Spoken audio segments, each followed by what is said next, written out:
A very warm good morning to all of you dear students, and welcome to this opening lecture, so to speak, on international relations. Last week, I have interacted with all of you on another important, crucial component for civil services mains preparation, which is world history. On similar lines today, I will be giving you an introduction regarding the component of international relations, or IR, as we popularly call it in UPSC preparation. Now, where exactly is IR placed in terms of our GS mains preparation? Let us first understand that. By now, I'm sure you've seen the syllabus and structure very thoroughly. And if you have, you would know that in GS paper 2 in mains, we have a subcomponent called as international relations. Every year, if you see the question papers, also PYQs, you will notice that UPSC is asking about 4 questions from this particular component, and the marks for which these questions are asked are total 50 marks. So 2 15-marker questions and 2 10-marker questions. This is how we add up to 50 marks in international relations. So it is a very crucial and a very decisive component as far as GS paper 2 is concerned. If you review the scores of candidates who have appeared for mains in recent years, you will see that scoring well in GS paper 2 is very crucial in your overall success. The variability in marks is quite high. If you do well, then this paper fetches you very good marks. And if you don't do, then the suppression of your marks is also quite significant. And therefore, it is important that we don't, underestimate any particular subtopic or topic within the subtopic regarding this particular paper. So IR, therefore, in that sense, is very crucial. A lot of time candidates ask, or they have this query, particularly regarding world history in IR, that relatively I'm seeing this, the number of questions asked is low. So can we, in a way, overlook or give some kind of lesser importance to these particular subjects, world history particularly, and IR also similarly? You certainly cannot do that, guys, with these papers. Why do I say so? 4 questions in IR, even if you are not able to tackle one question effectively, just one question, forget about 4 questions. Even if you're not able to tackle one question effectively, then virtually you are out of the race as far as mains is concerned. Even with one question. You may wonder, how does one question make such a big difference? See the marks of those candidates who have cracked this year. You will see that the difference in marks is very, very small. Missing out on one question can give you a difference of 5 to 7 marks, and 5 to 7 marks can throw you off balance by a rank of 50 to 70. You may lose out on the service of your choice. Okay? This is one side of it. The second side of IR is that it is a very, very scoring component. The questions are very much on predictable lines. You take this year's question paper itself. I'm going to show you some of the questions when we discuss, when we go ahead in a discussion. Several of the questions were actually discussed in the class. Some of the areas that were asked, we had asked questions in the test series for mains itself. We can cross-check that. If, for example, we had asked a question on BIMSTEC. BIMSTEC has completed 25 years. Last year, that was a very important Colombo summit. And in that summit, BIMSTEC as a body has narrowed down its focus. And therefore, a question was expected on BIMSTEC in IR. And it landed over there. So questions are very, very predictable in case of international relations. But to get these predictable questions, to score well, there are 2 important pillars in preparing for IR. The first pillar is being thorough with the basics of this particular subject, conceptual clarity, and all the technicalities associated with it. That is the foundation. If you are thorough with the foundation, only then you can build a superstructure which will always be current and dynamic. The questions that will be asked invariably will be linked to the recent happenings. Now, by recent happenings in IR, we don't mean just last 6-8 months. IR में जो horizon है थोड़ा broader है. IR का recent means last 2 to 3 years. Based on those developments, questions are often asked. But to tackle those questions, your basics has to be strong. Okay, so even if there are relatively or rather hardly any question on the traditional part of IR, all the questions are mostly current and dynamic and applied. Even then, to tackle those questions, you have to prepare the basics thoroughly. Okay, so it is a paper in which if you invest efforts, for sure, it is going to give you very good returns in terms of marks. So we should not make the mistake of neglecting this particular component. Now, this begs the question that why is it that UPSC has introduced IR as such a prominent component of GS paper 2? There are two very obvious reasons for this. First reason is that of the 23 services that are part of this exam, one very prominent service is Indian Foreign Service. And when you will be filling up your preferences, most of you will be giving it a preference ranging from rank 1 to rank 5. So it is a service that almost invariably is ranked very high in the order of preference. And a lot of candidates, they make it to the Foreign Service. So it is expected that they have basic clarity regarding how international relations has developed, how India's foreign policy has been shaped, what have been the current and contemporary challenges, so on and so forth. And hence, IR is a significant part of this exam. But even if, say, we assume that you don't want to opt for Foreign Service as one of your top choices, okay, you're not comfortable serving outside the country. Even in that case, as an administrator working within the country, you have to have, a connect with what is happening in the world and how that is shaping what is happening in India. Take the example of what is going on in the Ukraine crisis. Russia has stepped up the ND. Russia के missile barrages जो है वो अब intensify हो गए. So for sure, in the weeks and months to come, there will be more international tension. Uncertainty will increase. This is going to create a lot of complications for global economy. It will create a lot of complications for international trade relations. Is this not going to have an impact on the country, within the country also? A pandemic like COVID, it started in some part of the world, but ultimately it spread to India also. As an administrator, you must be aware about all of these developments that are taking place internationally, which are going to invariably impact India as well. If China comes out with a new policy for its silk export, Commissioner of Silk in India will have to be abreast with it because that is going to have an impact on India's export of silk.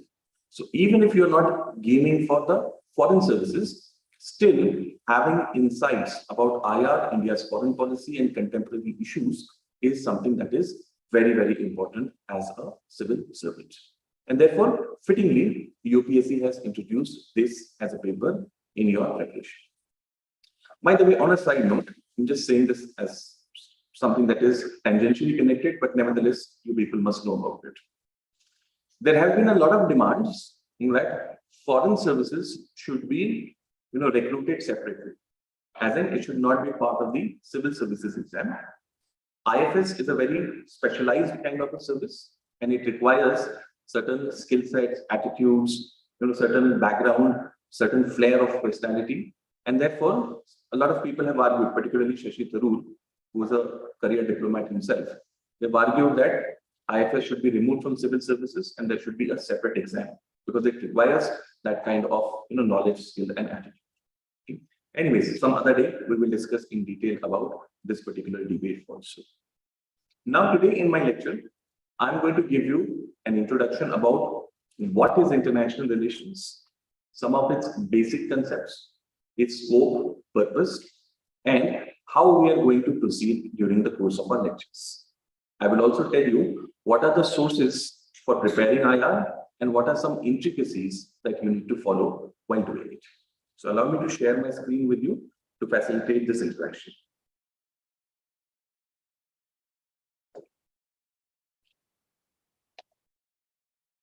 Okay, so let's start our discussion on international relations. This is going to be the flow of the discussion today. First, we will discuss what is meant by IR, what is its purpose, and the scope of the subject. After that, we will see how UPSC has specifically defined the syllabus of international relations. Then we also see some sample questions that have been asked in UPSC, both prelims as well as mains. And then we will ultimately see what are the sources that you will refer to during the course of your preparation. This is how the lecture is going to proceed.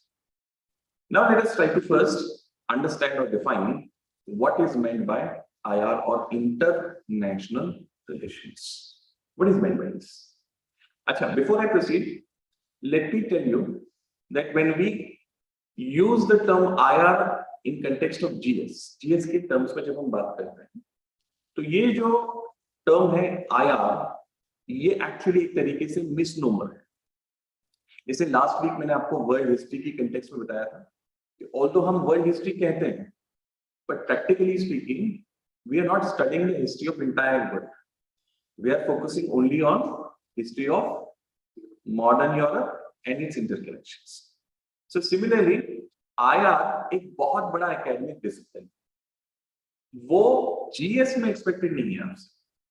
As the academic discipline IR is concerned, that is part of your optional PSIR, Political Science and International Relations. जब हम बात GS की कर रहे हैं, we are limited only to a smaller focus. किस चीज पे फोकस होगा हमारा? It will be mostly about India's interaction with the world.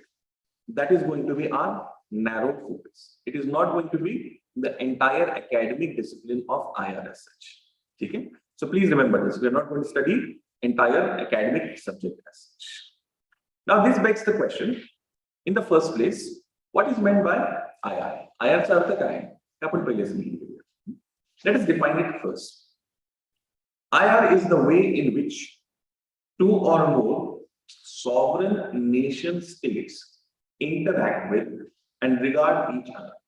Let's break it down slowly. क्या है IR?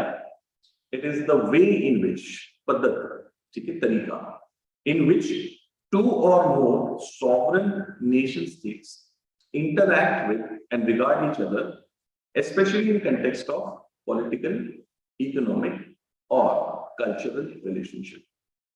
जिस तरीके से दो या उससे ज्यादा nation states आपस में interact करते हैं, especially political, economic, cultural spheres में, उस way को, उस तरीके को, त्या पद्धतीला आपण काय म्हणतो? What do we call it? We call it as international relations. So you see, from this definition, the fundamental block of international relations is this aspect: sovereign nation states and the relationship between them. So now we have to first understand what is meant by sovereign nation states in the first place. तो मैंने बात आपकी, ठीक है? और nation state समझना है तो उससे पहले हमको उसके और फंडामेंटल्स को समझना पड़ेगा. What is meant by nation, what is meant by state, and how a nation state, so to speak, is created. So let me just quickly recap what we just saw. International relations is the way in which two or more sovereign, I want you to repeat, two or more sovereign nation states interact with each other, especially in the context of political, economic, or cultural relations. Okay? So now we have to understand what is meant by sovereign nation state. यहाँ तक तो बात समझ में आई आपने? What is meant by IR? But we have to go deeper. So let us try to understand what is the meaning of these keywords in the definition. The first one is nation. Hindi Marathi में जिसको हम कहते हैं राष्ट्र. ठीक है? So this is the question from my side to you. राष्ट्र या nation, इसका मतलब क्या होता है? हम आए दिन इस वर्ड को यूज करते हैं. ठीक है? What is meant by nation? What is your idea or view about nation?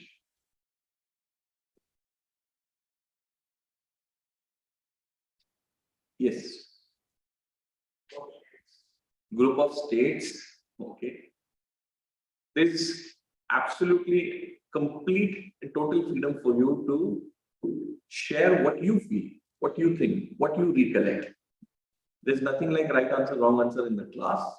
I want you to extensively participate and share your ideas. जब आप participate करते हैं, automatically you are applying your thought process. And when you are in that frame of mind of applying your thought process, you are at your receptive best.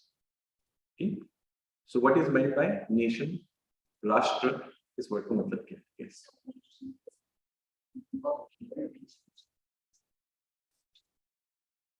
Excellent. Okay. इसको कहते हैं English में hitting the nail on the head.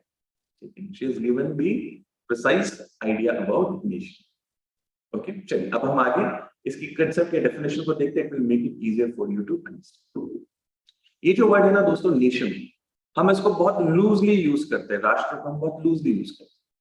लेकिन ये एक concept है. ठीक है.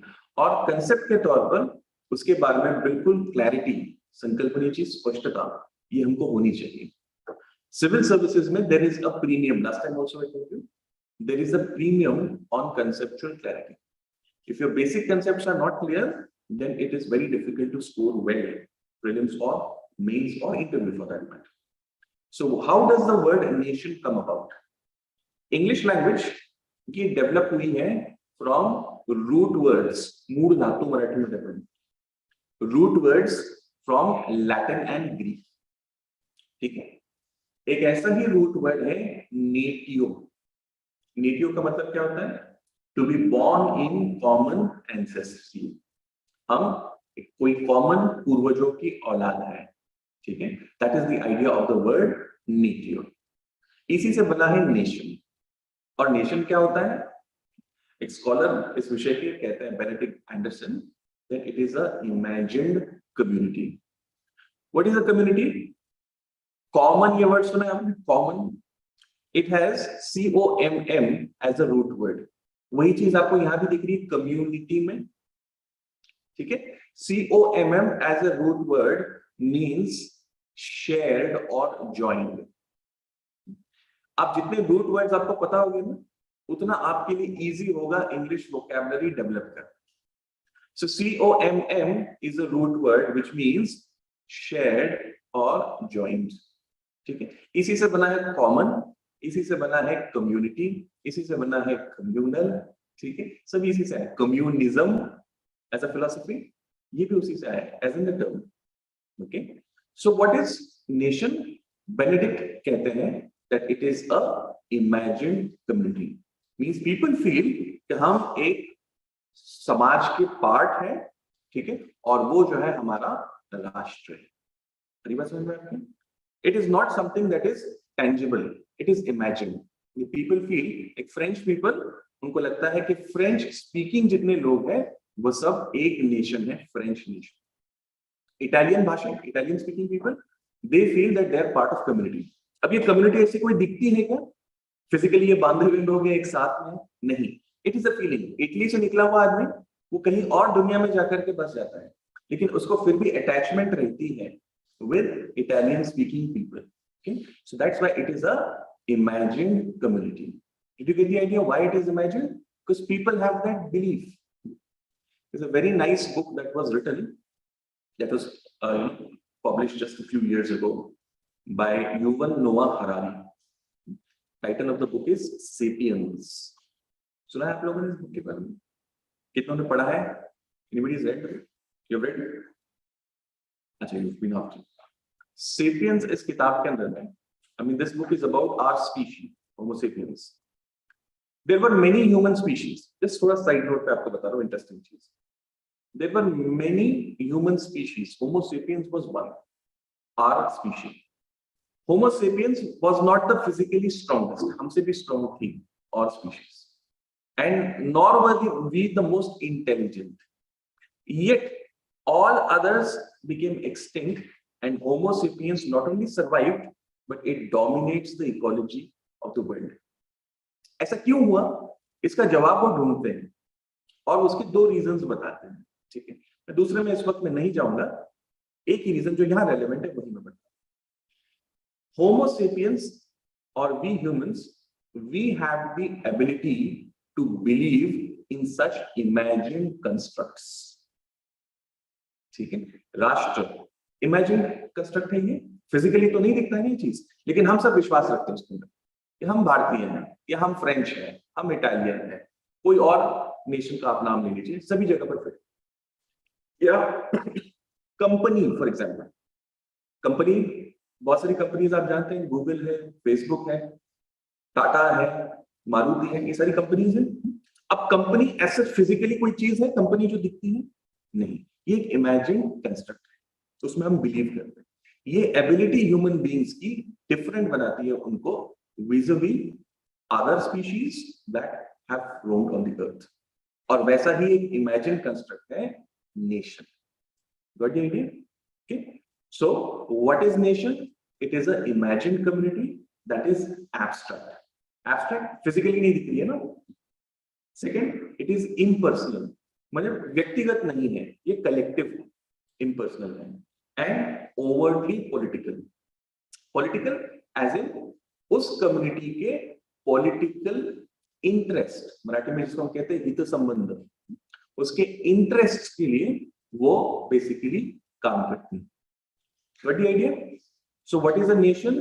It is a imagined community which is three adjectives I told you. One, abstract, impersonal and overtly political. ठीक है। अब देखिए भारत का एग्जांपल देखिए। Before the British came to India, Bharatvarsh की संकल्पना concept has always been there culturally. But modern जो nation और नेशनलिज्म की जो आइडिया है, जब ब्रिटिशर्स आते हैं and they establish their rule across the country, we see this transformation taking place. Earlier we were Marathas, we were Bengalis, Mysoreans, Awadhis, we had different type of political identities. But when Britishers came, they established a common rule across the subcontinent. People felt that no, we are Indians first. We need to resist this foreign power. Now just imagine somebody is living in Peshawar. Pakistan was part of British India. Right? Peshawar is today in Pakistan, but British India mein tha sabhi mein. So somebody is living in Peshawar and another man is living in Thanjavur, South, Tamil Nadu. Culturally, a lot of differences. Language different, ethnicity different, everything is different. But still, during the freedom movement, both the persons are equally involved in the freedom struggle under Indian National Congress or other movements also. So what does this show? They believe in that common identity. So मेरी बात आप लोगों की? Yes, no, can't say? Okay. As this idea of nation takes root, जब लोगों को ये महसूस होता है, फील होता है, या गोष्टी बट्टी त्यांचा विश्वास पडतो that we are one nation, what happens in that community, in that group? There is consciousness about unity, that we are one. As Indians, we felt that, no? Gadwali regiment of British India. Gadwalis are people from Uttarakhand. So British times mein there was a Gadwali regiment that was ordered to fire upon followers of Khan Abdul Ghaffar Khan, who is called as Sarhad Gandhi, Frontier Gandhi.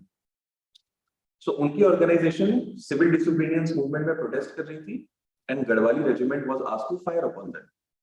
That regiment refused to fire. ठीक है? Why are they refusing to fire?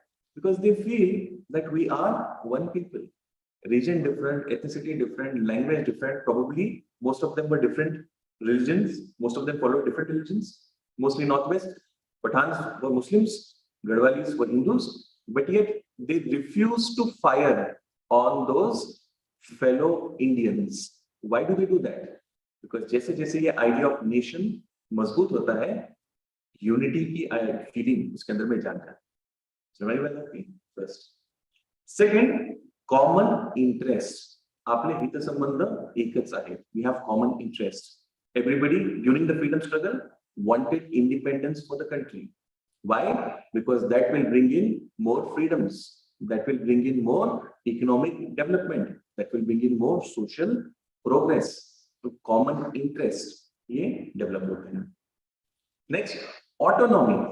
When the idea of nationhood develops, the nation does not want to live under somebody else's rule. British Empire was ruling us. A distant British king or queen was our sovereign. But when our consciousness about being a nation developed, we started to demand Swaraj, okay, self-rule, right? Tilak jo kehte hain na, Swaraj is my birthright and I shall have it. जैसे आपने Canada को दिया है, Australia को दिया है, why should Indians not have that same Swaraj or autonomy? पूर्ण स्वराज की संकल्पना बाद में आती है, Gandhi ji 1929 Lahore session. Okay? But before that also, when we were demanding Swaraj, it was about autonomy, like they have given to Britain, like they have given to Canada or Australia for that matter. Okay? So ये क्या हो रहा है? Idea of nation becoming stronger. Okay? And under certain circumstances, it leads to demand for self-determination or national independence. That we don't want to remain a part of your empire. We want to have a nation state for ourselves. This is the logical development of idea of nation. ठीक है? Summarize करते हैं इसको quickly. Nation is a group of people who have certain things in common. ठीक है? Because of this, they feel they are part of a community, which is basically an imagined community. When this feeling gets or develops strong roots, it leads to what? It leads to consciousness of unity, of common interest, demand for autonomy, and ultimately, जब ये आगे बढ़ता जाता है, तो self-determination and political independence also. ठीक है? This is the idea of nation. Did you get this point, guys? Can I hear a louder yes or no? Yes. Oh, that's good. This is nation. This leads us to the next issue. Then what is meant by nationalism? We understood what is nation. Then what is meant by nationalism? Now, I asked you the question on my last slide. I'm repeating the same exercise. What is meant by nationalism? Rashtra or Rashtravad. Okay. Two different concepts, one evolving out of the other. So can you tell me what will be Rashtra? If we've understood Rashtra, what will be Rashtravad or nationalism?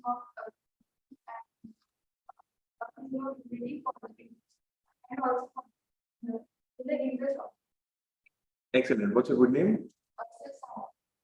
Yes, excellent. So she has a very, not only is she well read, she also has a logical brain. She evolved the concept out of the idea of nation, and she has done it in a very good way.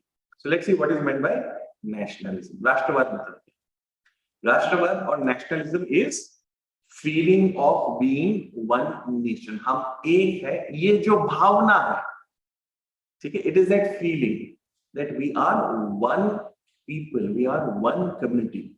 उस feeling को कहते हैं हम nationalism. Nation क्या है? It is that imagined community. उस community में जो feeling है एक होने की, that is called as nationalism. Got the difference now? Yes, no concept? Okay. Now this feeling of being one is based on some common markers. हम एक हैं, इसके लिए कुछ दलील होनी चाहिए ना, कुछ आर्गुमेंट होना चाहिए क्यों भाई हम एक हैं. Okay, there has to be something common which makes us feel that we are one. What could be these common markers? Okay. World over, different markers have been used to define.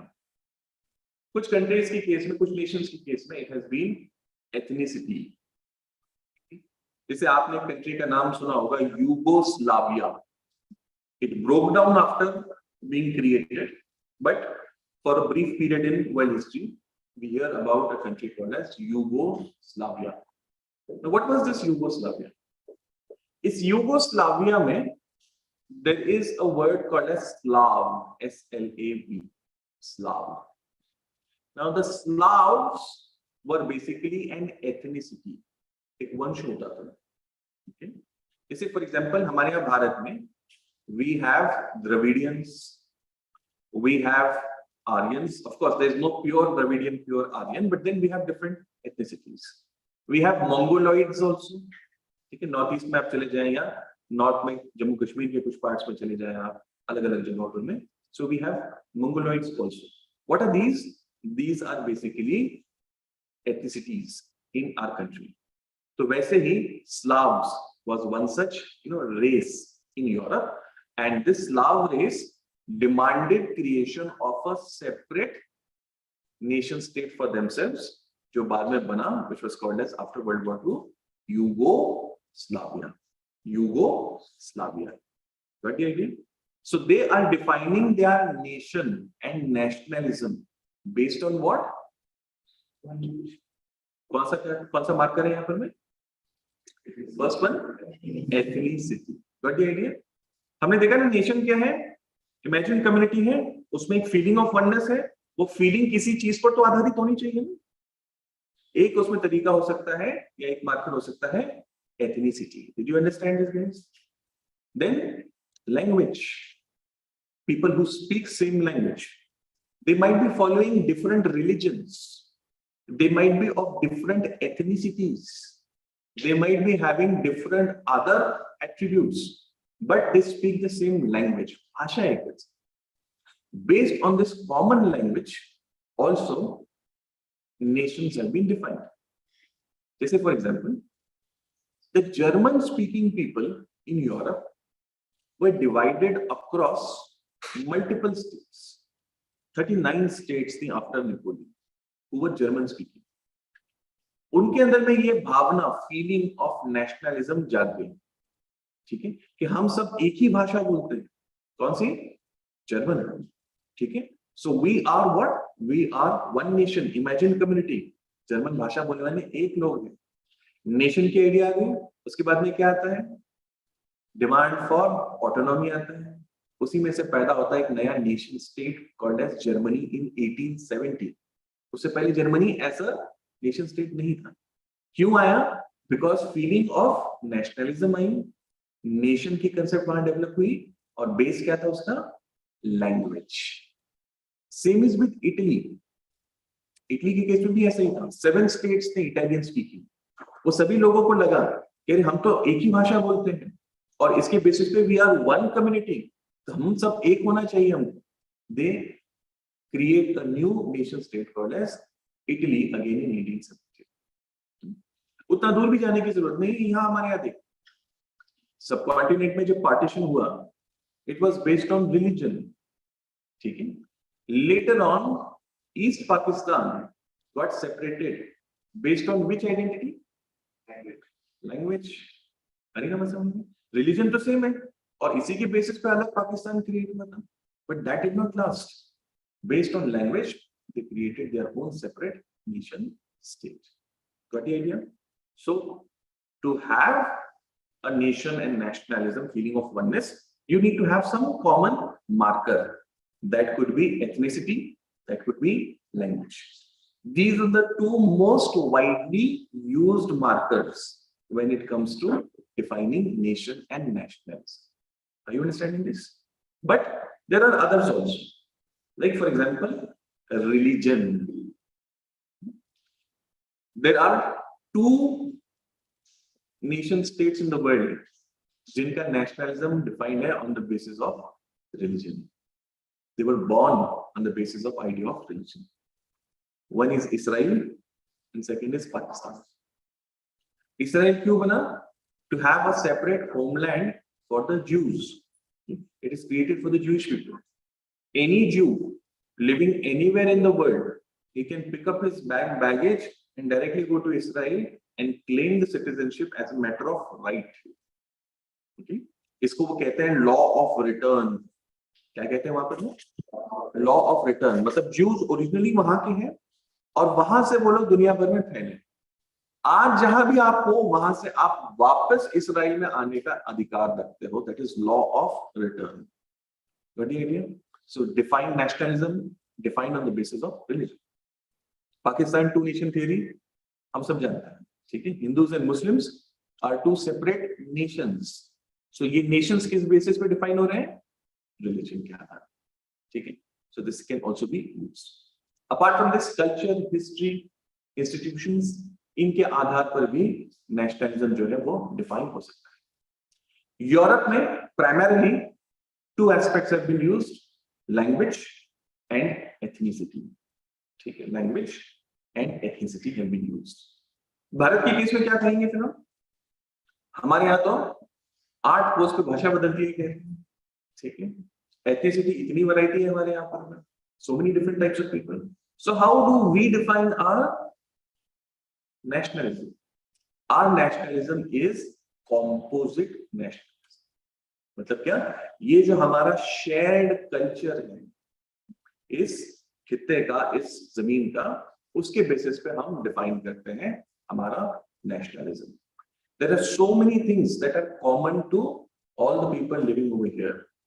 कितनी सारी चीजें हैं हमारे यहाँ पर. मैं देखिए, एक शेयर्ड हिस्ट्री है, संस्कृत जैसी लैंग्वेज का हमको वारसा है, हेरिटेज है, ठीक है? हमारे यहाँ पर में वर्ण सिस्टम, कास्ट सिस्टम, ये भी कॉमन इंस्टीट्यूशंस हमारे यहाँ पर में रही है, ठीक है? We have so many common, features in our art, architecture, dance forms, different cultural aspects, जो हमारे give and take हुए हैं. इसके बेसिस पर एक common composite culture, इसमें हम believe करते हैं. That is the base of Indian nationalism. Got the idea, guys? Okay. Did you understand now what is meant by nationalism? This leads me to the next question for you. Okay. What is the next question? If this is nationalism, then what is patriotism? हमने देखिए, sequence trace कर रहा हूं मैं आपके लिए. हमने international relations क्या है वो देखा, उसमें we came across idea of nation states. So we went further, zooming in. We understood what is nation, और उससे आया nationalism, ठीक है? Then how is patriotism different from nationalism? Hindi Marathi में कहते हैं राष्ट्रवाद नेशनलिज्म के लिए, ठीक है, और राष्ट्रभक्ति for patriotism. How are they different then? Extremism of nationalism. नहीं, this time you're wrong. Sir, before that, I'd like to ask a question. Yes, please. Sir, you said according to this definition, the people in the country are have some common things into them, so that's why they are called, like, they are made to be. So in case of India, then how is the Northeast India person sitting there is related or have something in common with the South India? Okay, there are many things that are common. Northeast India के अंदर में भी एक मिसाल मैं देता हूँ. जैसे हमारे यहाँ पे साउथ में भी, सेंट्रल इंडिया, वेस्टर्न इंडिया में भी, we had वैष्णव भक्ति movement. Similar Vaishnav Bhakti movement was there in northeastern areas also. Shankaradeva is a very famous Vaishnav Bhakti saint from northeastern part of the country. We have a shared history of struggle against British imperialism. Northeast has also fought against British imperialism, has it not? Culturally, over there also you can see, similar aspects like caste, patriarchy आप देख सकते हैं वहाँ पर में, okay? Marital structures आपको similar दिखती हैं. So there are many things that are common between generally people make this mistake of considering them as separate. No, they are as integral part of India as all others from, the other part of the country are. Okay, there are many things that are common. Rani Gaidin Liu, ठीक है? कितने सारे freedom fighters के नाम हम north east के जो उनको साइट कर सकते हैं. Yes, so our question was, what is patriotism then? सुना है ना आपने ये टर्म? ठीक है. Now, how are they different? Patriotism means love for the land where you were born or where you live. ठीक है? उस जगह से, उस जमीन से आपको एक मोहब्बत होती है. Patriotism is a ancient concept. As in, it is as old as human civilization. Just let me take you back in time. अगर हम time machine से travel back कर सकते, and we would go to Ashok Maurya's times, and we meet somebody from those times and ask that person, "Do you love Magad where you live?" What will that person say? Obviously, because it is a human, it's a basic human characteristic. You love the place that you were born, where you live. That is that patriotism. Whereas nationalism is a modern concept. Patriotism has always been there. Nationalism is a modern idea. It is linked with what? It is linked with people. Rashtravad, nationalism is about that community. Patriotism is about love for the place, land. Can you see the attachment is different? Okay? Nationalism ये modern संकल्पना है. मेरे lectures में world history हो या IR, we'll come across a lot of examples from movies. I'm a movie buff, so I give a lot of examples to movies. Have you seen that movie Border? Okay, every 15th August, you switch on any channel, invariably you will see Border played at least once in the day. Border film में एक scene है where you see Sunil Shetty, who is a BSF officer. He is उसका introduction वाला scene. He is lying on the sand, hot sand, and he is taking a very cozy sleep over there. When his subordinates wake him up, साहब उठिए. So he said, "अरे इतना अच्छा सो रहा था, तुमने उठा दिया वगैरह डायलॉग वो बोलता है." Then they ask him, "How can you sleep in such hot sand?" उस पे वो रिप्लाई करता है कि ये धरती मेरी माँ है, ठीक है, I am from this same place, मेरी अटैचमेंट है, मुझे उससे कोई फर्क नहीं पड़ता है, इनफैक्ट मुझे इस पे ठंडक ही महसूस। सो ये क्या है? That is that love for the place that you were born in, where you live. So these are two different ideas, nationalism to patriotism. So my baat aap log, yes, no question? Okay. Now this then brings us to the next concept. ठीक है, what is that next concept? फिर state क्या होता है? ठीक है, state, अब उसको there are 4 aspects for a state. हम summarize करेंगे उसको, लेकिन एक definition देख लें. James Garner says a state is where there is a community of persons occupying a definite territory. पहले क्या बोला हमने? Community of persons occupying a definite territory, completely free of external control and possessing organized government to which the inhabitants obey. 4 things. Let us again read it. I want you all to read it with me. I've told you last time, then I make you, say these things in the class so that it registers. Chali, read with me.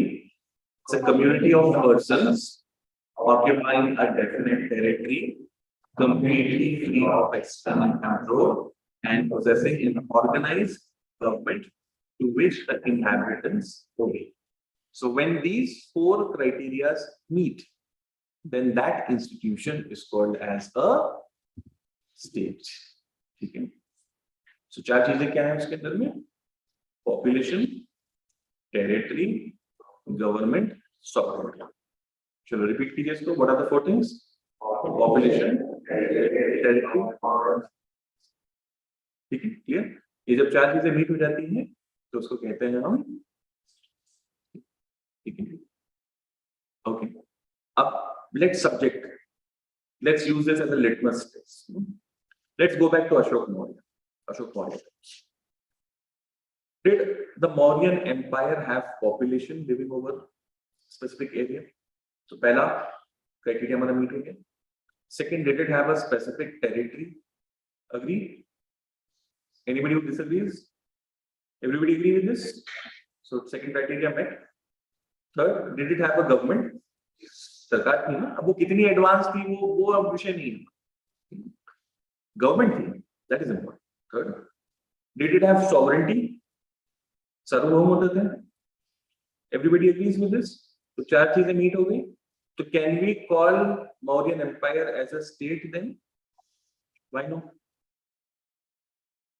4 तो meet हो गई ना हमारी. Criteria क्या है? These 4 things have to be met. चाहे Mughals हो, चाहे मौर्यस हो, या चाहे मिंग चिंग डायनेस्टी हो, चाहे सफवीड्स हो ईरान में, उससे कोई फर्क नहीं. टाइम नहीं की बात नहीं हो रही है, हिस्ट्री में कहां पर में वो बने हैं, ये 4 क्राइटेरिया होना चाहिए. If these 4 are there, then it's a state. So are these 4 there? Then we can call it a state. Got the idea? So the concept of state, like the concept of patriotism, has always been there. The idea has always been there. अरे बस समझ आप लोग की ठीक है. अच्छा, यहाँ पर मैं conceptually you have to understand the term sovereignty. Now what happens is generally हमारा जो civics में जो हमने definition पढ़ा होता है, that is that there should be no external power that can control that entity. त्याला आपण सार्वभौम समझ, we call it sovereign if there is no entity above that. जैसे इंडिया के ऊपर में कोई और external force अपने decisions enforce कर सकता है कि नहीं कर सकता. So this is one part or one side of the idea of sovereignty. But there is other side also. What is it? Internal sovereignty. It is internally also the laws, policies, etc. of the government have to be obeyed. Okay. Externally तो कोई enforce नहीं कर सकता, लेकिन internally अगर challenge आ रहा है तो that is against the sovereignty of the state. Why do we take the problem of Nakshals so seriously? Okay, they are disobeying the most important law of the state, which is constitution. They're challenging the constitution itself. Okay, so it is a internal challenge to the sovereignty. Getting this point? So please remember, sovereignty has 2 aspects. One is external, and second, which we generally don't remember, is internal. Got this point? ठीक है, definition में ये sovereignty expected है हमसे. So why we are not having a language, the partition of states, as we see the popular like Andhra Pradesh and Telangana, they were on the basis of language. Andhra Pradesh and Telangana did not divide on the basis of language. They got divided because of lack of development in Telangana. In fact, they have the same language, Telugu. But as we know that they belong back to Maharashtra. They also they are asking on the basis of language. Yes, see, that is internal reorganization. Are people of Belgaum saying that we are not Indians? Are they saying that? They're not saying that. Okay. So the question is about internal reorganization of the states. Here, nation, nationalism, nation state is not concerned. वो जो state की आप बात कर रहे हैं ना, that is the administrative state. ठीक है, और ये जो state की हम बात कर रहे हैं, this is state in the political science वाला term. State जो है वो आप जो state की बात कर रहे हैं वो हमारा administrative वाला state. Got the point? अब ये 4 चीजें आप लगा लीजिए. For example, अगर हम कर्नाटका को ये चीज लगा रहे हैं, तो क्या कर्नाटका के पास में sovereignty है? नहीं है ना. गवर्नमेंट ऑफ इंडिया जो लॉ पास करेगी कर्नाटका को ओबे करना पड़ेगा ना. ठीक है, so can we call it state in this sense? No. हम जब उनको स्टेट कहते हैं तो we mean it as a administrative unit, not this state. Got the difference now? Okay, I hope your point is clear. ठीक है, so the idea of state as such has always existed. Okay, यहां तक बात समझ में आई आप लोगों को? Yes, no, concept? Okay. So now this brings us to the ultimate conclusion जहां तक मुझे आपको लेकर के आना था, which is nation states. So we saw the idea of nation, we saw the idea of state.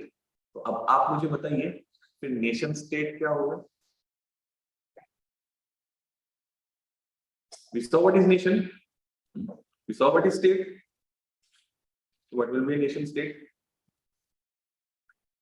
And you only have to think logically.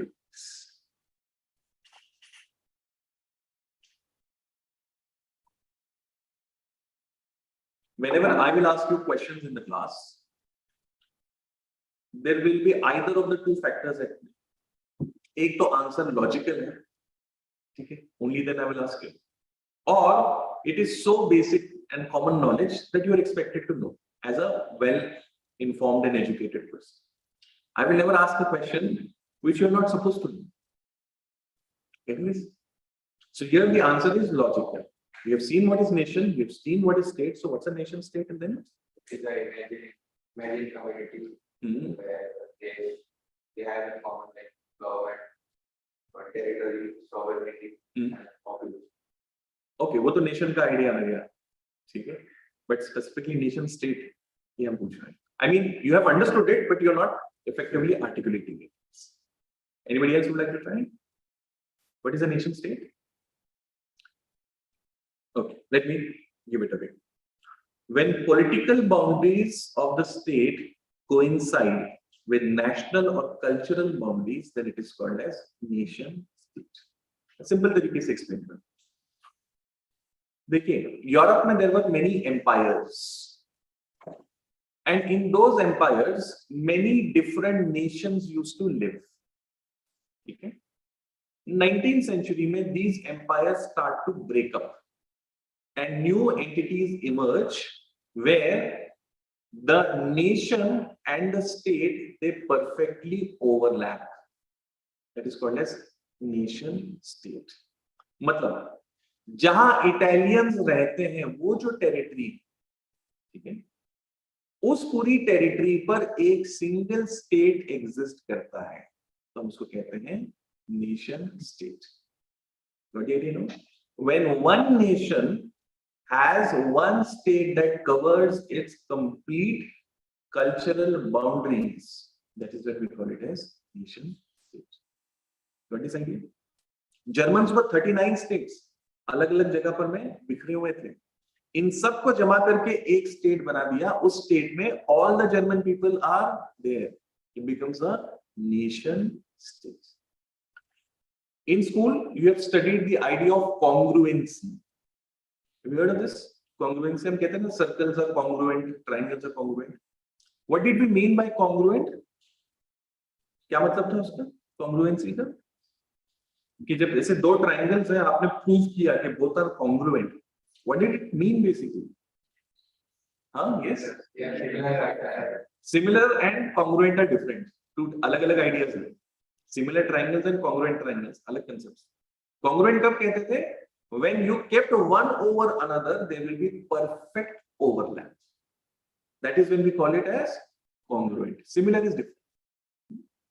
तो जब perfect congruency है between nation and the state, it is called as nation state.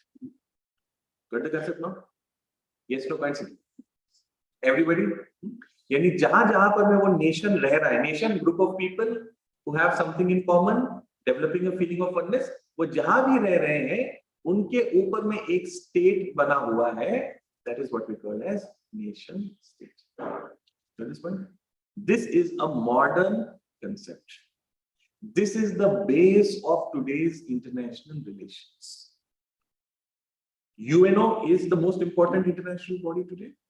There are 193 nation states who are part of UNO. ठीक है? अब empires नहीं है ना? पहले जमाने में क्या होता था? Empires होती थी, साम्राज्य थे. One samrat used to take his army into another's territory, win that territory and add that area to his empire. ठीक है? Recently दसरा हुआ है इंडिया में. Ancient times में there was this concept. Ideal राजा कौन होता है? Ideal राजा कौन होता है? जो दसरे पर बाहर निकलता है अपनी आर्मी के साथ में, and then he wages a war with somebody else, defeats and comes back victorious around Diwali. ठीक है? Just like Prabhu Shri Ram has done that. ठीक है? अश्वमेध यज्ञ कंसेप्ट सुना है आपने? Have you heard of that यज्ञ? क्या होता था अश्वमेध यज्ञ में? They used to stand up horse. Yes. So a royal horse was let loose, and wherever the horse went into somebody else's territory, it was like a challenge from that kingdom or empire to the ruler of that area where the horse is gone. Either you stop the horse and wage the war, or if you don't do that, it means you have surrendered. You have accepted the sovereignty of the other. अश्वमेध यज्ञ. ठीक है? अब वो घोड़ा जो है, obviously उस घोड़े को ऐसे लूज नहीं छोड़ा जाता था. It was directed. ठीक है? ये नहीं घोड़ा अपनी मर्जी से कहीं भी जा रहा है. अब जैसे ईस्ट में अगर कोई वीकर किंगडम है, नेचुरली उस तरफ उस घोड़े को लीड किया जाएगा. ठीक है? अगर नॉर्थ में कोई स्ट्रॉन्ग किंगडम है तो वहां घोड़े को जाने नहीं देंगे. जा रहा होगा तो उसको पकड़ कर लाएंगे. It is symbolic. Getting this idea? Okay. So मेरा point क्या है यहाँ पर मैं? Empires were born because of this territorial aggrandizement, ancient medieval times. And therefore, in empire, many different types of people lived. These were different nations, लेकिन idea of nationhood नहीं था. Modern times में जब हम आते हैं, idea of nationalism becomes important for people, and they start to demand independence from the empires. And in the process, they create nation states for themselves. Europe में देखिए कितने बड़े बड़े एम्पायर्स थे. Russian empire, Roman of dynasty का, Habsburg empire, Austria का, ठीक है. Then you had Bourbons ruling over France, Ottomans over Turkey and Eastern Europe, और भी बहुत सारे एरिया पर. World War I के एंड में all of these empires are on, ठीक है. तो गए तो क्या बना उसकी जगह? कुछ तो आया होगा ना. क्या पैदा हुई? नेशन स्टेट्स पैदा. Getting this idea now? What is meant by nation state? Okay. So a nation state is a political unit where the state and the nation are congruent. Perfect overlap. State क्या है? चार चीजें आपको पता है. Nation क्या है? वो भी आपको पता है. दोनों में जब perfect overlap होता है, it is a nation state. Got the concept now? चलिए आए होगा. Okay. Now let us see how this concept has come about in the world. अब तक हमने basic concepts को समझी. Let us see the development now. For understanding this development of the idea of nation states, we have to go back in history and understand the Treaty of Westphalia.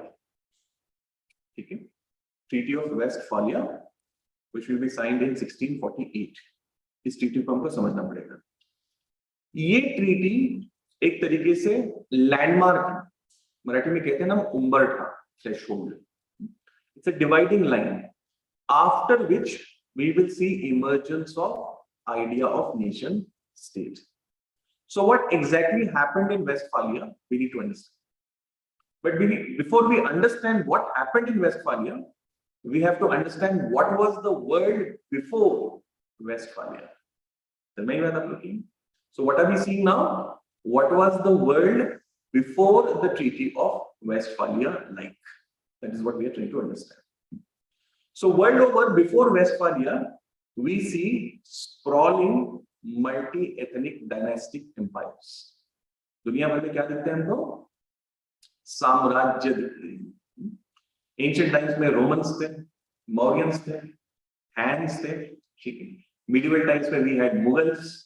We had the Romanov Empire, we had the Habsburg Empire in Europe. Many such empires existed. Okay. The medieval period had the system of feudalism. Okay. It's an important concept, relevant in world history also. So very quickly, we're taking an overview. What happens in feudal system? Feudal system के अंदर में the ruler and the citizens, इनके बीच में एक intermediary level आ जाती है. Those people were called as the feudal lords. मैं अक्सर मिसाल देता हूं आपको just to make you understand and relate. जैसे गांव के अंदर में आपने पुरानी हिंदी फिल्में देखी हैं. There used to be this character of Thakur साहब. ठीक है. He is that remnant of our Indian feudal system. Ruler used to appoint such lords so that they would collect tax on behalf of the state. Okay, that was their role. They are intermediaries to basically collect tax from the people. What do they do with that tax? They keep certain share with themselves and remit the remaining to the ruler. अपना हिस्सा उसमें से निकाल करके बचा हुआ राजा को दे. अब सवाल ये पैदा होता है कि why are they allowed to retain? You are all going to become part of different revenue services, right? Will you be allowed to retain some of the income tax that you have collected? Absolutely not, right? Why are they allowed? In those times, collecting tax was not an easy task. So what the king told them was, you collect the tax, and for that you are going to require a small army, small force. For that you require actually resource, you require money. So what you can do is, you can maintain that small army out. Additionally, using that army, discharge some other local functions. Like for example, maintaining law and order. अपने area में चोरी डकैती ना हो, इसकी जिम्मेदारी भी तुम्हारी है. अगर कोई लड़ाई झगड़े हो जाते हैं तो जस्टिस देने का काम भी तुम्हारा है. ऐसे बहुत सारे स्टेट की रिस्पॉन्सिबिलिटीज ये फ्यूडल लॉर्ड्स को दी जाती है. Over the period of time the king और ruler became weak and the feudal lords became strong. This is the characteristic of medieval Europe, and not just medieval Europe but also medieval era of different parts of the world. Feudal system. Got this point? Yes, no, guys? Okay. So we see such multi-ethnic empires in medieval times also across the world. Europe or yeah, or Russia. In these empires, there was a system of layered authority. So सबसे पहले ऊपर में you have the emperor, then below him there will be a local king, below the king there will be a duke, below the duke there will be a baron, below the baron there will be a knight, and then below the knight will be the peasants of that village or that particular area. So this was the gradation that was created in the state. You know, Charles became the king recently. Before he became the king, his official designation was that he was Duke of some particular area.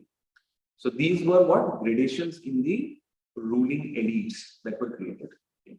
Below the emperor, you have many multiple layers right down till the peasant. In these times, we also see that there is a constant conflict between the church and the state. Europe में the church medieval times में was a very important institution. The life of common people centered around religion, and church was the dominant institution in the religion. So church came to regulate the way of life of common people. Everything that common Christians did was according to the rules and laws made by the church. Now, since there was so much of concentration of power in the hands of the church, we see a lot of corruption also taking place in that institution. I'll give you just one example. Catholic societies के अंदर में there was a concept called as confessions.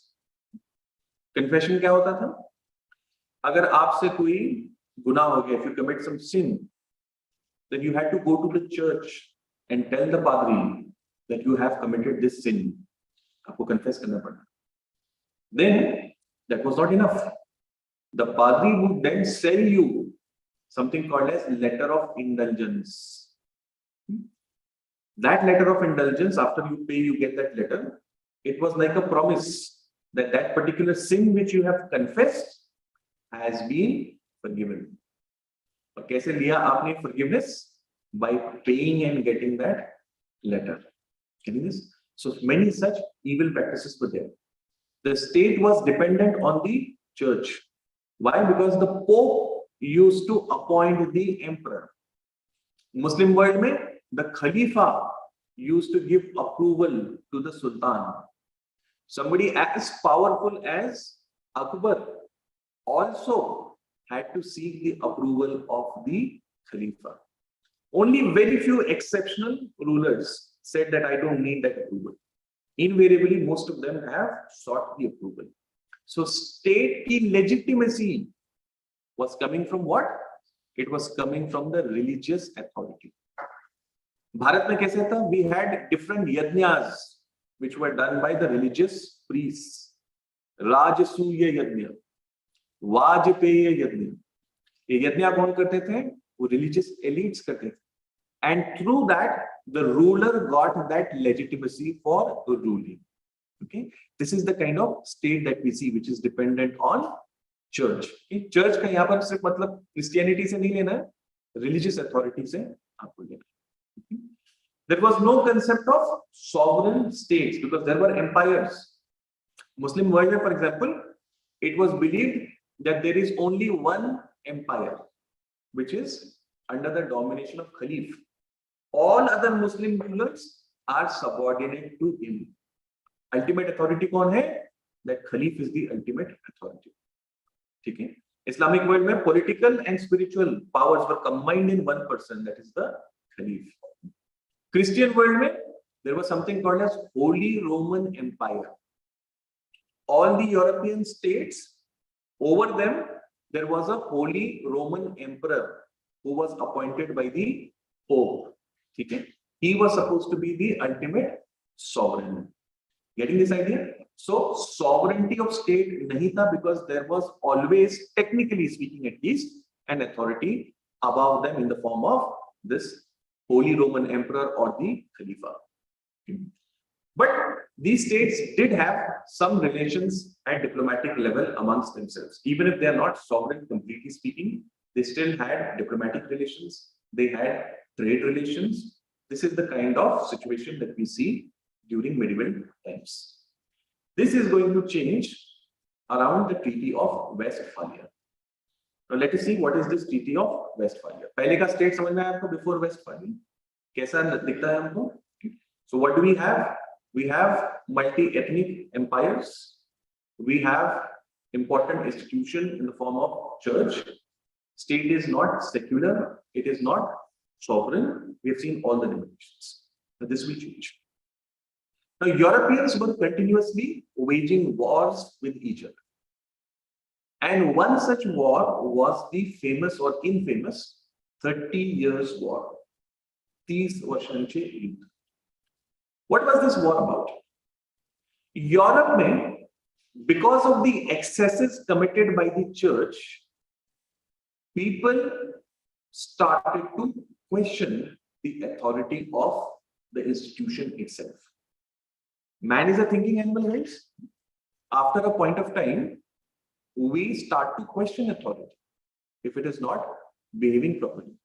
So in Europe also, we see birth of several thinkers, most notably Martin Luther, who questions all the practices of the church. And he starts a movement for reformation amongst the Christians. जैसे भारत में we had Phule, Ambedkar, Periyar, and many such other social thinkers and reformers who questioned the abuse of religious authority. So similarly in Europe, it was people like Martin Luther who started the Reformation movement. So make that it's no concept. Okay. Now this Reformation movement in Europe led to polarization of European society. Society got divided into two. On one side were the Catholics who wanted the old system to continue, led by the Pope, taking domination of church, complete surrender to Bible, all of that. And on the other side were people who were called as Protestants. These were people who wanted reforms, who wanted to rationalize the power of religious authority, who wanted the use of reason, vivek, जिसको हम कहते हैं, ठीक है? So these were called as the Protestants. और इन दोनों के बीच में एक लंबी जंग हुई, war हुआ, which is called as the 30 Years' War. Got the idea? So it is a war between the Holy Roman Empire, which is Catholic, and those states, like for example, Sweden, Netherlands, who were Protestants. Two sides, Catholics versus Protestants. They fight for 30 long years. Will you believe that? They're fighting over religion for 30 long years. And after that, when they were completely tired of killing each other and torturing and maiming each other, they finally came down to a settlement, which is called as Treaty of Westphalia. Let us now stop fighting. So how do we stop fighting? Okay, today we will stop. But our history is that within a few weeks, months, years, we are again going to come back to this fighting. So कुछ ना कुछ व्यवस्था बनानी पड़ेगी, कोई system बनाना पड़ेगा जिसकी वजह से ये रिकर ना हो. So the idea, Treaty of Westphalia basically gave those ideas to prevent this recurrence of fighting. Got the point now? क्या देती है Treaty of Westphalia? Treaty of Westphalia देती है idea of sovereign legally equal states. Instead of that idea of one empire dominating over everybody else, we should rather believe in all the states having sovereign legal equality. ठीक है, यानी कोई state कितना बड़ा है और कितना छोटा है इसके आधार पर उनके रिलेशंस डिसाइड नहीं होंगे। मराठी में कहते हैं ना, बड़ी तो कान पीड़ी, ठीक है, माइट इज राइट इंग्लिश में कहा, ये अब नहीं चलेगा। जब तक हम इस प्रिंसिपल में बिलीव करेंगे माइट इज राइट, तब तक युद्ध होते रहेंगे, लोग मरते रहेंगे। Let us give up this idea and instead of that what should we believe in? We should believe in sovereign legally equal states. ये वो आइडिया है जिसके बेसिस पर आज हमारा इंटरनेशनल रिलेशंस। मैं एक सिंपल एग्जांपल देता हूं यहाँ पर। India and USA are very good friends. We are strategic allies. We are part of so many groupings together. We are cooperating on multiple fronts. Some months ago, the US, one of the organizations within the US government, it had come out with a report regarding freedom of religion in India. Status of minorities, freedom of religion, so on and so forth. And it was a report that was very critical about India. Government of India immediately retorted back very strongly, and it said that internal affairs of India are a business of India alone. Government of USA, even if it's a very good friend, does not have any right to, comment about what is happening inside of India. Okay? This retort is based on what? Idea of support. You don't have any business to tell us. हम अंदर में क्या कर रहे हैं? That is our business. A country, howsoever powerful, country like USA cannot go and dominate a smaller country like say Bhutan or Sri Lanka. Why? Because even if it might be small, it might be militarily weak, economically weak, but nevertheless it has equal legal status and sovereignty. This idea did not exist in the world before. This has come about because of Treaty of Westphalia. What this point is? Whatever we do as human beings, that is all based on some ideas that we come to believe in. कुछ ideas जो हमारे यहाँ पर में norm बन जाते हैं, वही ideas हमारे सारे behavior को dictate करते हैं, ठीक है? Treaty of Westphalia has given this. Consequently, it ended the rule of emperor and religious authority. पहले क्या होता था? Holy Roman Emperor was above all the European states. अब वो concept नहीं है। Pope was going to dominate the states. Pope was going to dictate them. Religion के matter में आपको क्या करना है? Now that is all past. This is the beginning of international relations. क्यों देख रहे हैं हम लोग? यहाँ से international relations की हम शुरुआत कैसे? यहाँ से आगे relations will be between sovereign, legally equal states, which are bound by diplomatic relations. Just because one country is powerful, it cannot go about dominating the other. अगर ये आइडिया एक्सेप्ट नहीं होता तो आज भी सिचुएशन वैसी ही होती। जेंडर इक्वालिटी आज से 200 साल पहले जब इस आइडिया में विश्वास नहीं था, it was very normal for people to behave in a patriarchal manner. आज भी है बहुत हद तक, लेकिन at least the idea has been accepted, ठीक है? So for anything to manifest, its core idea has to be first accepted. And Treaty of Westphalia is where these ideas are becoming the. Got this point now? Yes, no, can't say? Can I hear a louder yes or no, please? That's good. Now, this is going to lead to the concept of balance of power. अब इसको आपको समझना है. Let me slowly explain this because word has to be connected. What do you mean by balance of power over here? Earlier in Europe, it was Matsya Nyaya, as we called in our Sanskrit concepts. Matsya Nyaya क्या होता है? मत्स्य न्याय वो situation होती है जहां पर में बड़ी मछली छोटी मछली को खा जाती है. That is the rule.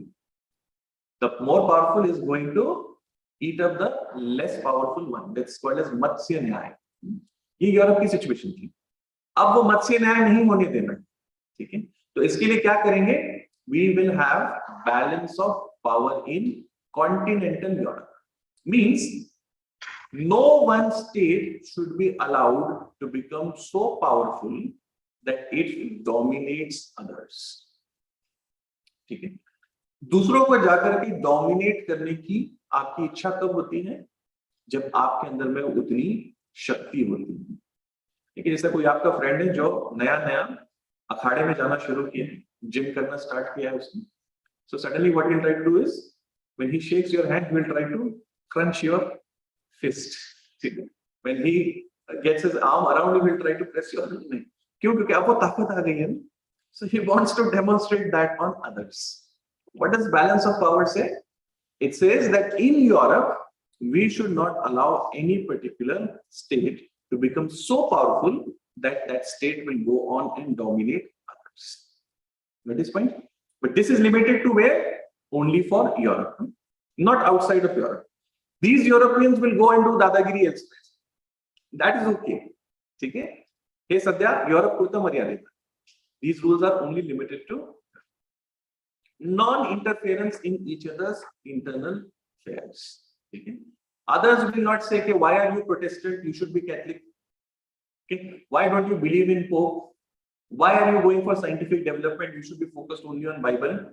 Internal affairs of a state are completely its prerogative. Others cannot tell it what it is supposed to do. Okay? This is the gift of Westphalia. Political legitimacy of the state came from secular legal authority and not divine sanction. Let me explain this.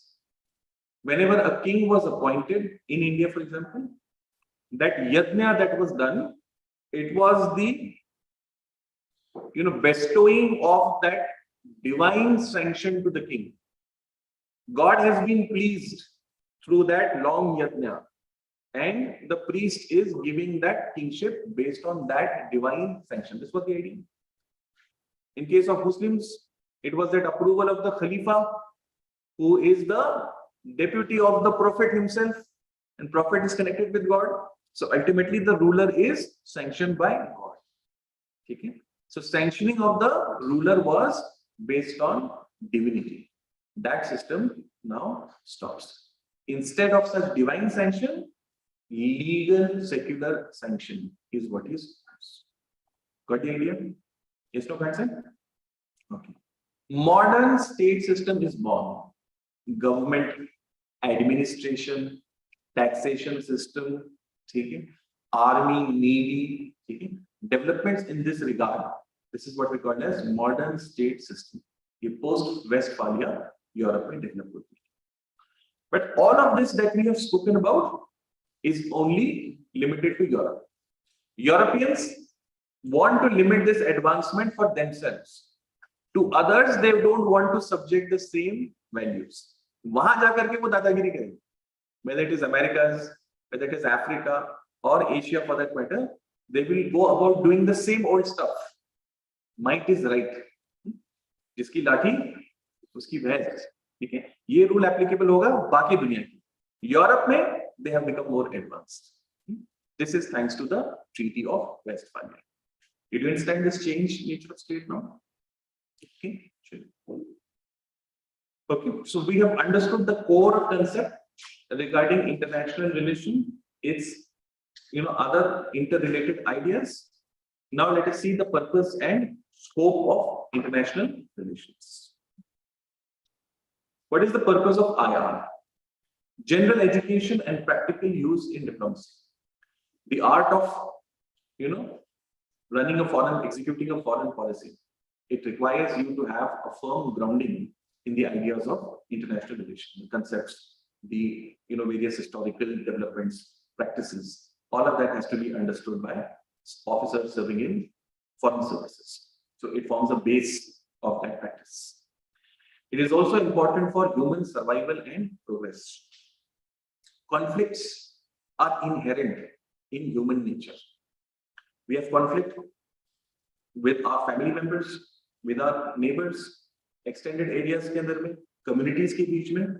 Conflict ये essential part है human life. In foreign universities, conflict studies is a special subject that is taught. Conflict क्यों होता है? कैसे mitigate किया जाता है, कैसे उसके बाद में आपको मिनिमाइजेशन के लिए एफर्ट्स करना है, all this is taught.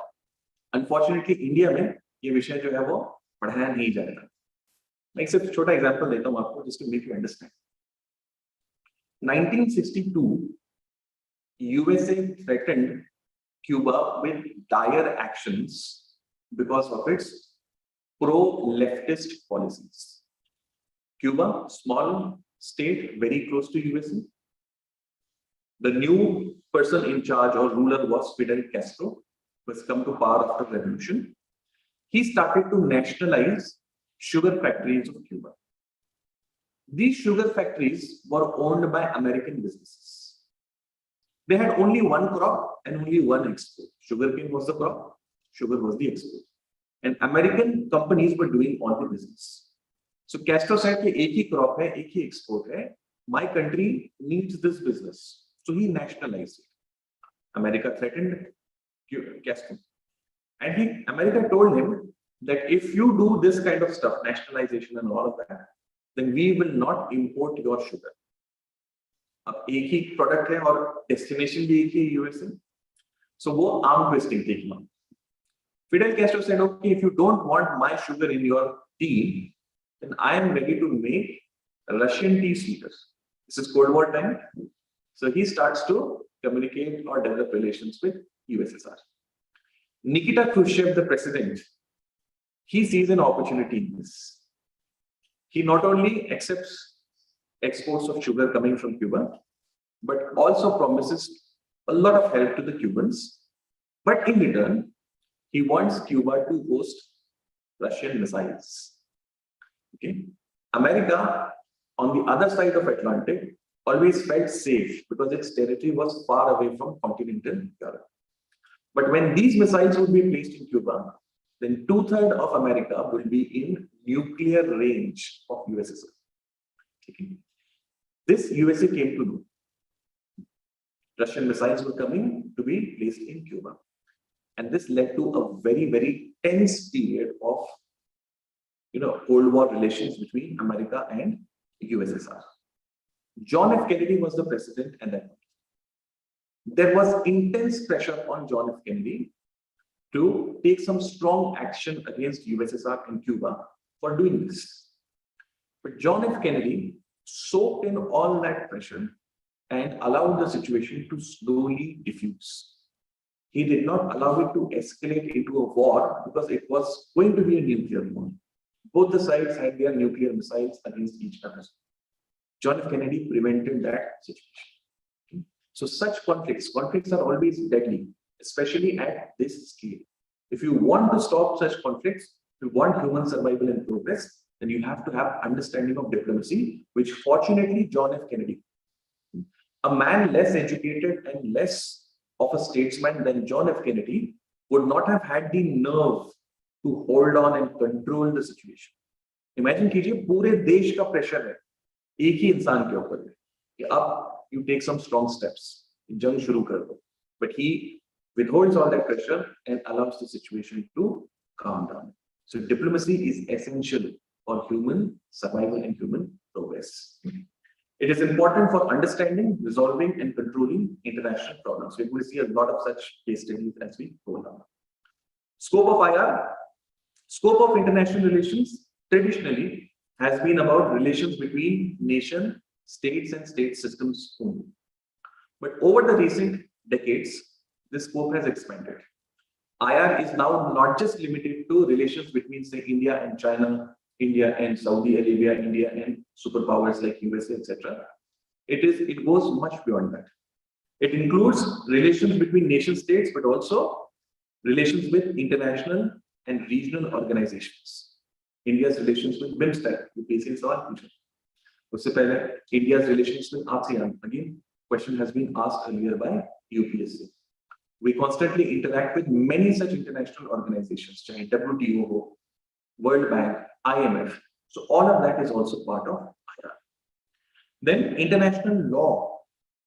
India and Bangladesh had maritime dispute over where our maritime border is. Okay. Now, how do we decide that? There is a law internationally which is called as UNCLOS, United Nations Convention of Law on Sea, UNCLOS. Based on that law, India and Bangladesh submitted to a arbitration और उस arbitration के decision पर इस boundary को जो है वो demarcate किया गया. So not only are we studying relations with countries and organizations, but also we have to study international law. Then geopolitics. Based on location of a country, its significance in international politics changes or varies. China ने concept दिया था. Hu Jintao was the president of China, and he had spoken about something called as the Malacca dilemma. क्या है ये Malacca dilemma? बड़ी interesting चीज है. Malacca Strait अगर आप देखते हैं Atlas पर, you will see it's a very narrow strait, hardly 25 kilometers का उसका width है, और वहां से चाइना का सारा ट्रेड पास होता है. Now because of CPEC, some of it has reduced, but a lot of its trade earlier 70 to 80% used to pass through that same strait. और वहां पर करीब में जो countries हैं, they were all US के friends, ठीक है. So Hu Jintao gave the idea कि ये जो choke point है, geography में इसको choke point है, ये जो choke point है Malacca Strait का, if USA so decides, then it can very easily get hold of it and stop all the import and export of China. This will bring Chinese economy to a grinding halt. तो सारी जो development है ना हमारी, ये सारी रुक जाएगी if we lose Malacca Strait. Based on that, China has designed its entire policy of relations with ASEAN countries. South China Sea का उसका domination देख लीजिए, Southeast Asian countries के उसके साथ में relation देख लीजिए. Last 15 years, there has been a drastic transformation after Hu Jintao gave this idea. This is geopolitics. One more example. USA, which had sanctioned India for testing nuclear weapons in 1998. You remember that Pokhran blast? After 98, USA had sanctioned India. That same USA signs a nuclear deal with India in 2005. Sanctions for testing, and in 2005, it signs a nuclear deal with India. 2008, ये सब हम detail में पढ़ने वाले हैं, but don't worry, मैं just आपको basic aspect बता. 2008, USA got India a waiver in NSG to trade with NSG members. NSG members कौन है? Those countries who have nuclear material or technology. USA helped India get this. What has changed? Suddenly, rise of China. USA realized in early 2000s that now the next challenge is going to come from China. Okay?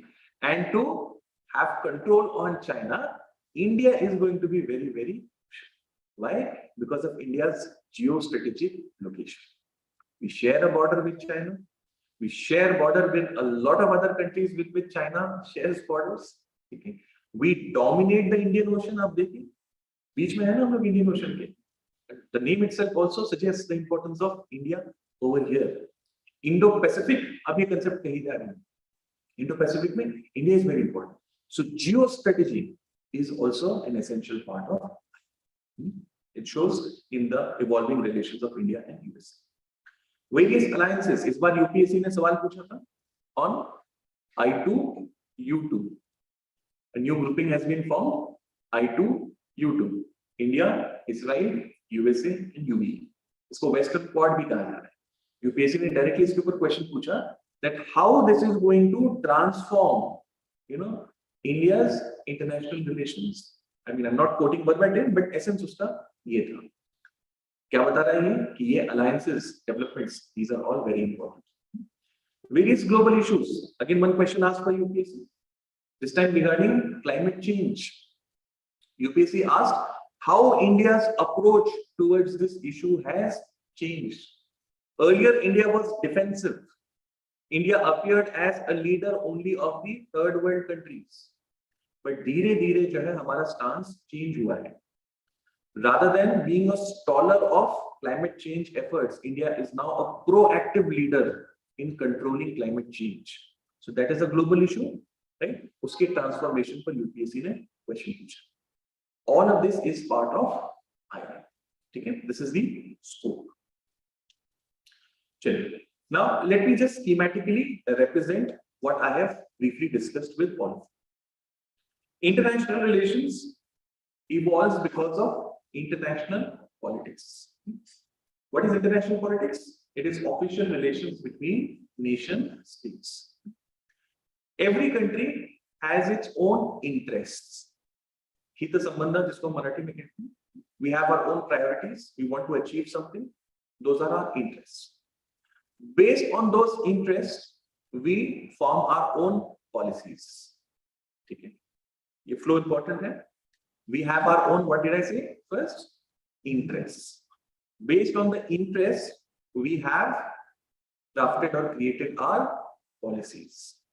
And policies of one country are naturally not always going to conform with policies of another country. This leads to politics. Interests lead to policies. Policies lead to politics. Give me this point. What is politics, by the way? If I may ask you one more question. Politics क्या होता है?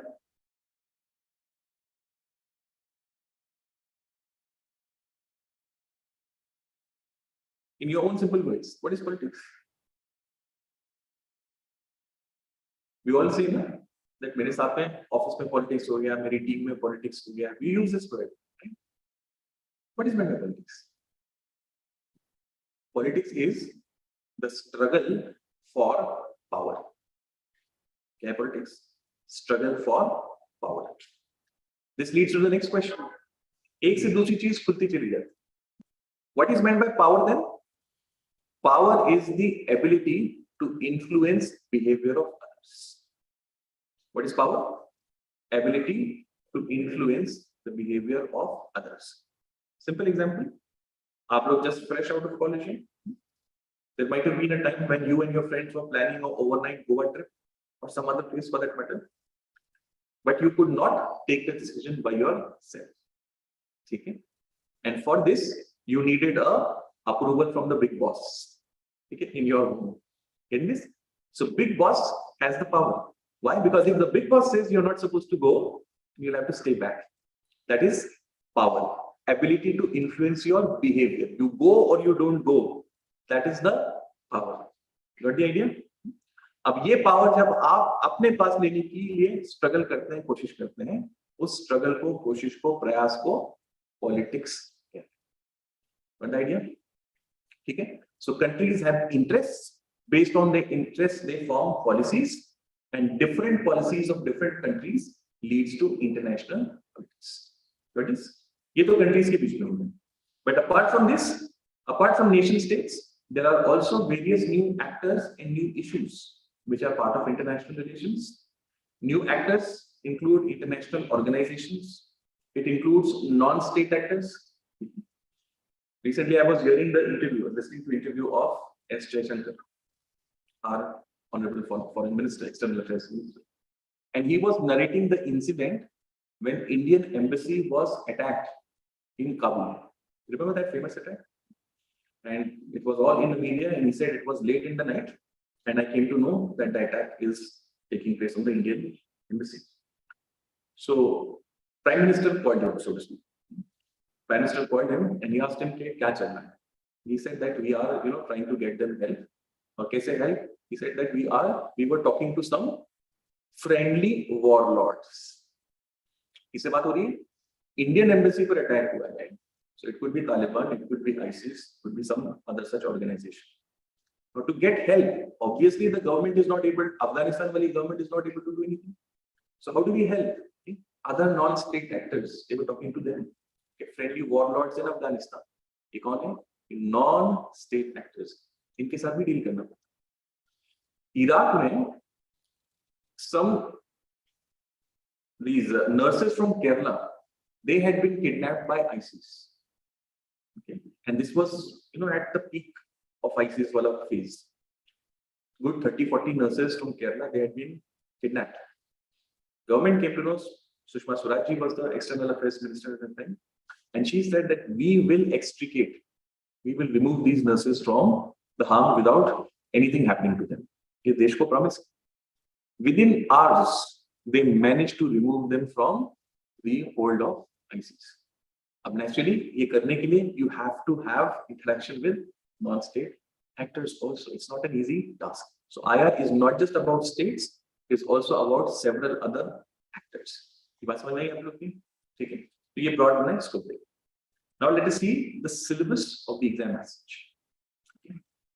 Now, prelims के अंदर में we have one, out of the 7-point syllabus that UPSC has given, 1 point is regarding current events, which also says that current events of national and international importance will be asked.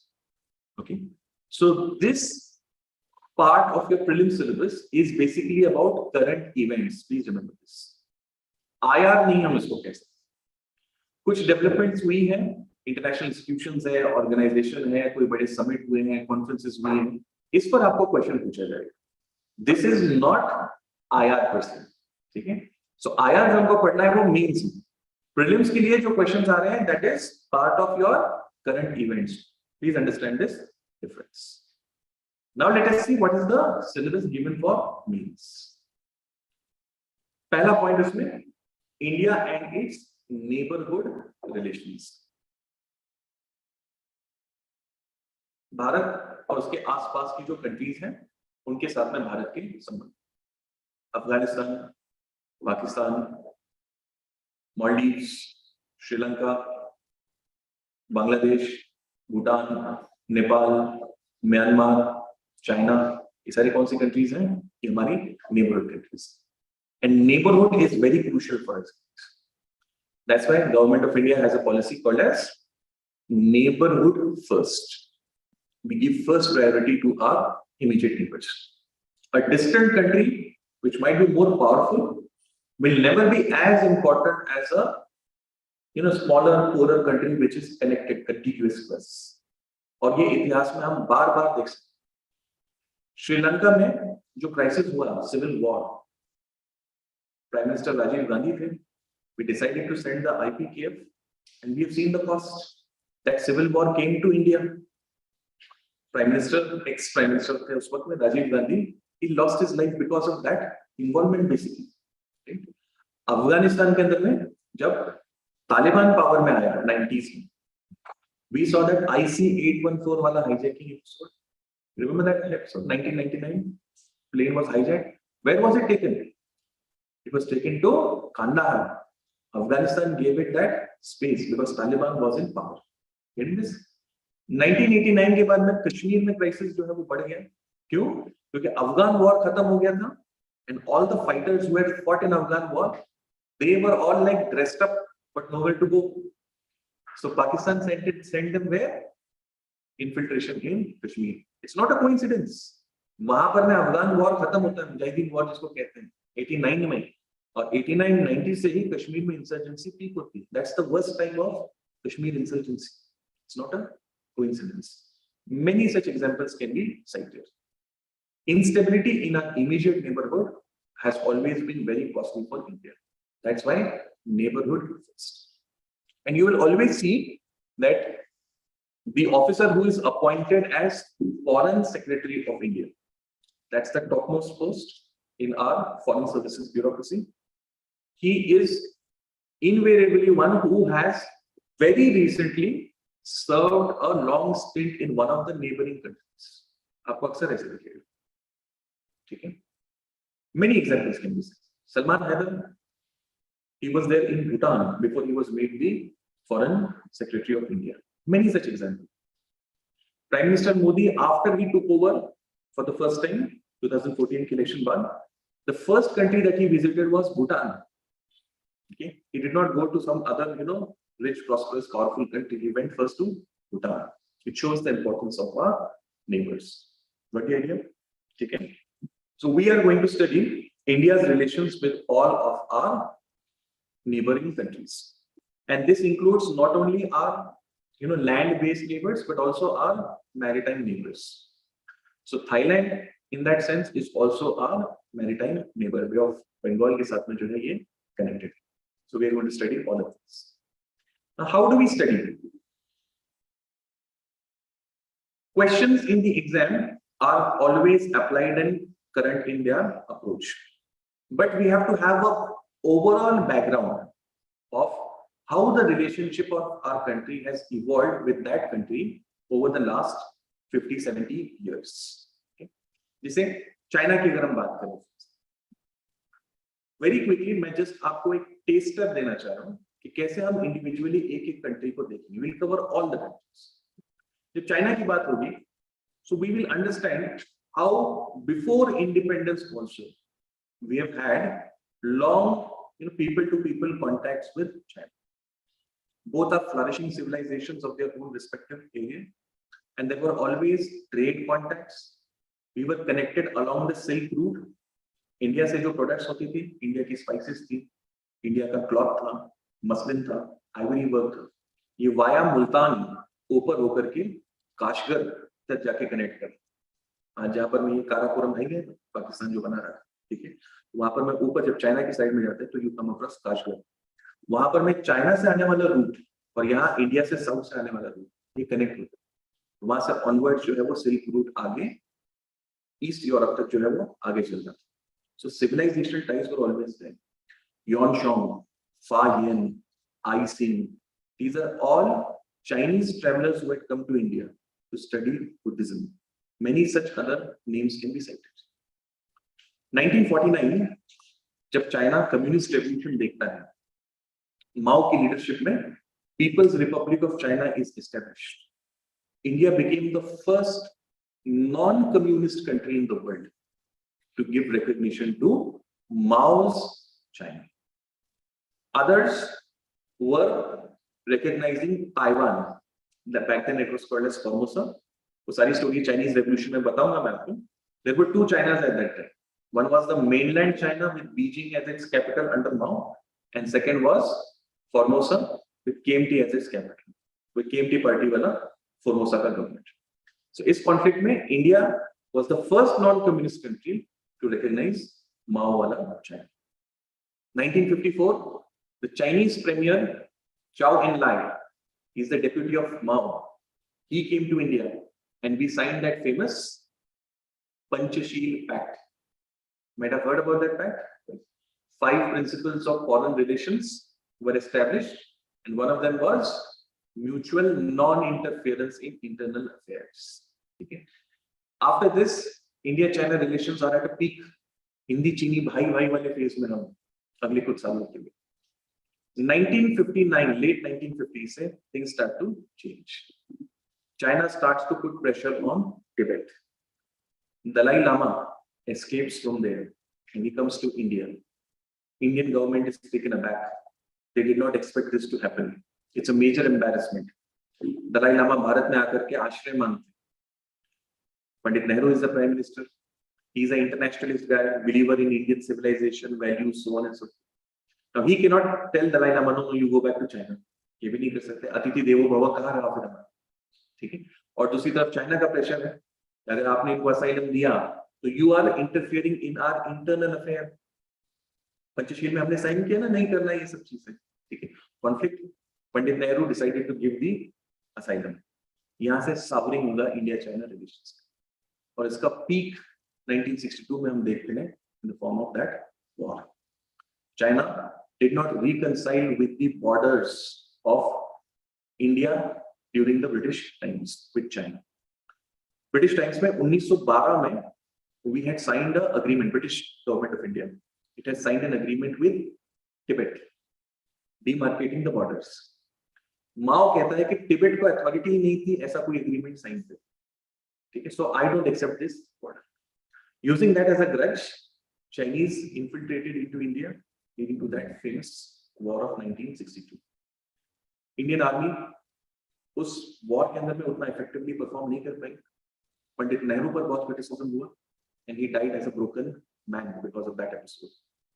From 1962 till late 1980s, 1988 तक, India-China relations are in a doldrum. कोई bilateral visits नहीं हो रही, trade नहीं हो रहा है कोई खास वहां पर में, म्यूचुअल सस्पिशन है और रिलेशंस जो है वो बहुत ही बैड पैच में से गुजर।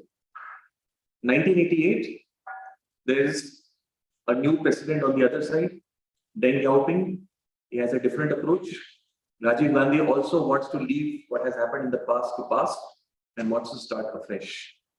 Rajiv Gandhi visited China, and after that, in 90s BC, India-China relations start to slowly come on track.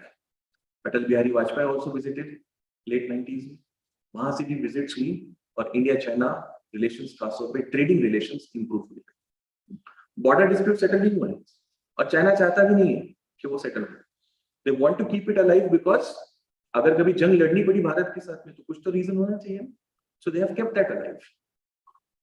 In the meantime, China started to rapidly progress under Deng Xiaoping, 80s और 90s के decade. Deng Xiaoping आने से पहले China was a very poor and backward country, much more behind India in terms of economy or human development. Deng Xiaoping came with a new strategy. बड़ा interesting phase है ये चीज। Deng Xiaoping ने देखा कि China का problem क्या है? Problem is it has a massive population, largest population in the world, और ऐसा population जिसके पास education भी नहीं है और skill भी नहीं है। So what do we do with this population? He decided that we will give a new orientation to Chinese economy. We will produce goods for export. हमारी economy किस पर based होगी? Export oriented होगी. Goods which are simple, easy to make and cheap. क्योंकि expensive technology intensive चीजें वो बना ही नहीं सकते। So you know what you know China for basically, चले तो चांद तक नहीं तो शाम तक, ठीक है। ऐसे जो goods थे, toys, okay, apparels, various accessories, ऐसी simple चीजें mass scale पे they started to produce. इससे क्या हुआ? उस population को रोजगार मिलने लगा, which was appropriate for their skills. China started to export massively, and in the process, it developed very, very rapidly. Deng Xiaoping कहता है इस phase में, bide your time and hide your strength. क्या कहता है? Bide your time and hide your strength. अपनी ताकत को अभी छुपाए रखो और अपने सही वक्त का इंतजार करो। जब वक्त आएगा, उस वक्त में हम दिखाई नहीं देंगे, और वो वक्त आया। 2005 आते China is economically a powerhouse, and from this point onwards, we see a very different type of China, which is more belligerent, more assertive, more confident. 2010-11 Belt and Road Initiative जैसा initiative Xi Jinping announced, okay, an initiative that is going to connect Chinese economy with economies of the world.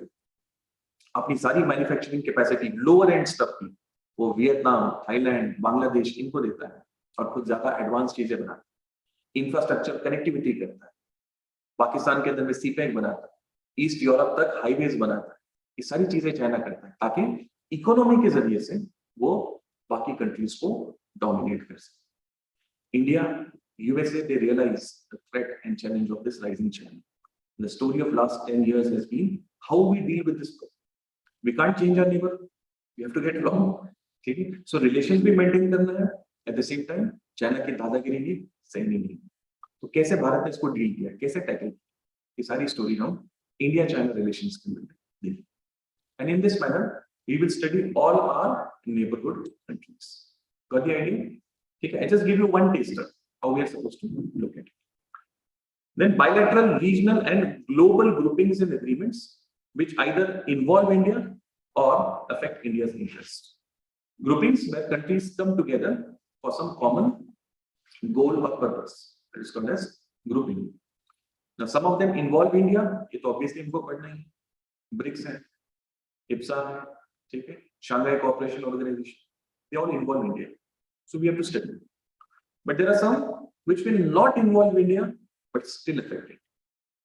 Let's say, for example, China has pioneered a grouping called as RCE, Regional Comprehensive Economic Partnership, RCEP. China, Japan, and many other countries in our region are part of it. India is not. We negotiated for a long time, but ultimately decided that we will not participate. but India not participating is going to have impact on India still. ठीक है, आज दुनिया की हर supply line, global supply chain, ये China से connected.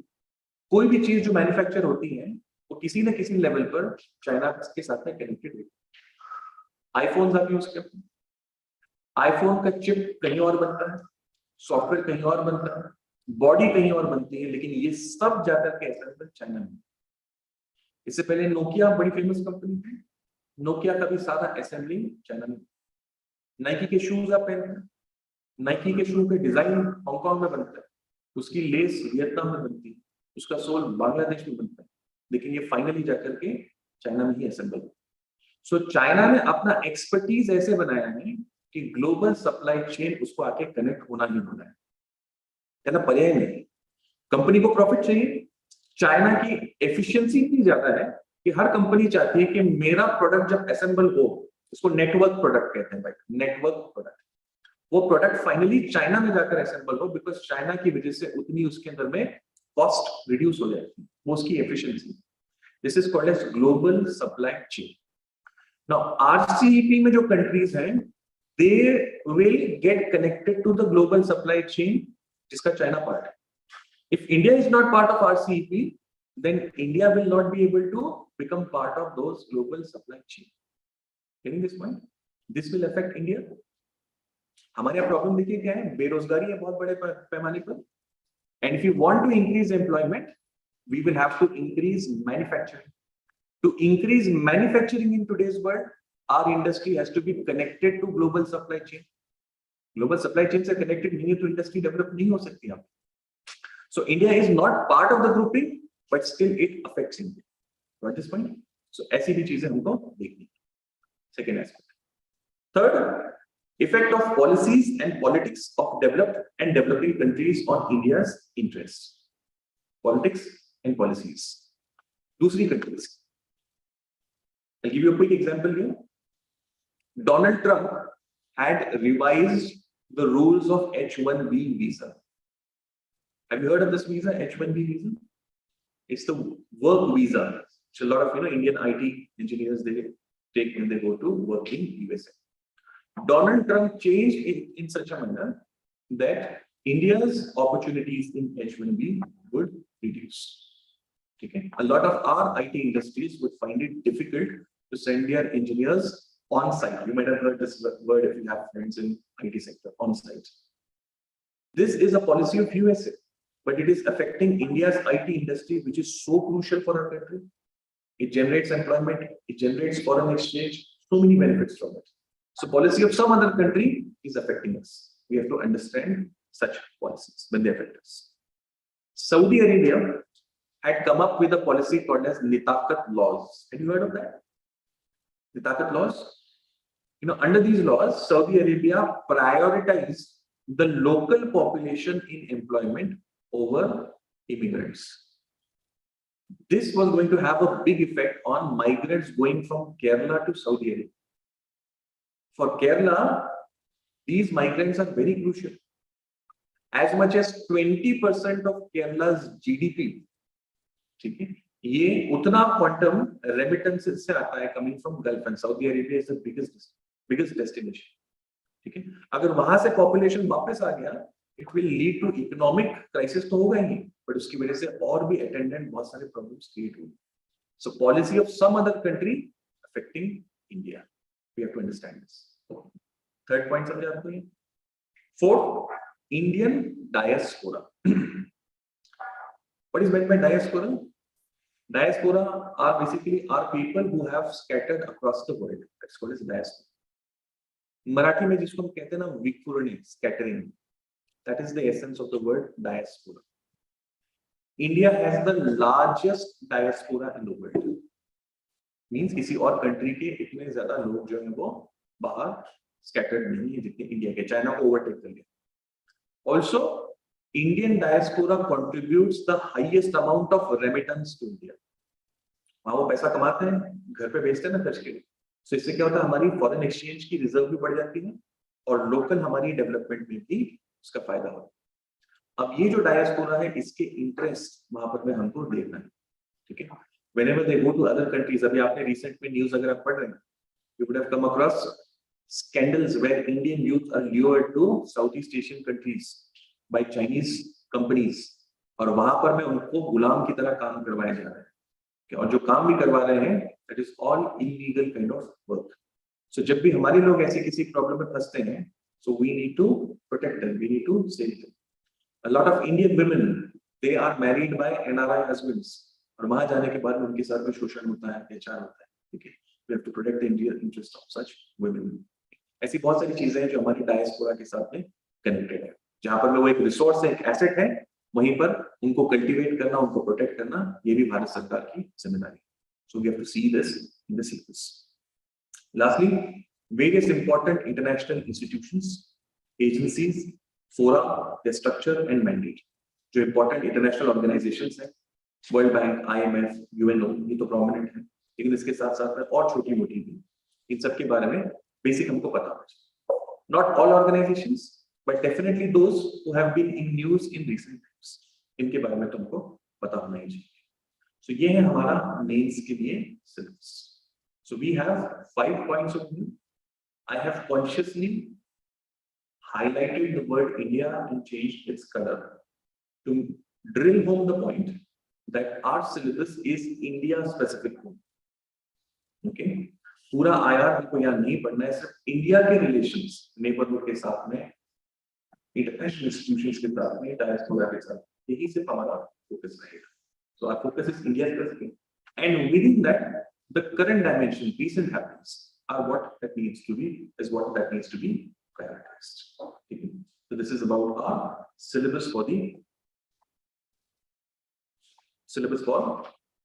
international relations. Very quickly, let me just give you an overview regarding how our lectures are going to pan out for the next 20-point lectures. Initially, I will first give you an overview of IR, how it has evolved. देखिए, imagine कीजिए जैसे एक नारियल होता है या multi-layered ball है. Outer coating जो है, that is international relations. We have to first understand that. Then, after understanding it, we come across India's foreign policy related aspects, and then after that comes the layer of current affairs.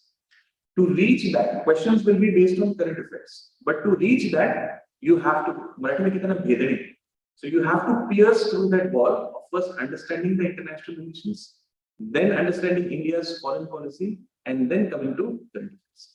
If you directly jump to current affairs because questions तो वही पूछ रहा है, और आपने बाकी चीजें नहीं देखी है, तो आप due justice नहीं कर पाएंगे. ठीक है? So first we will deal with overview of international relations. Then we will see the basic concepts of international relations.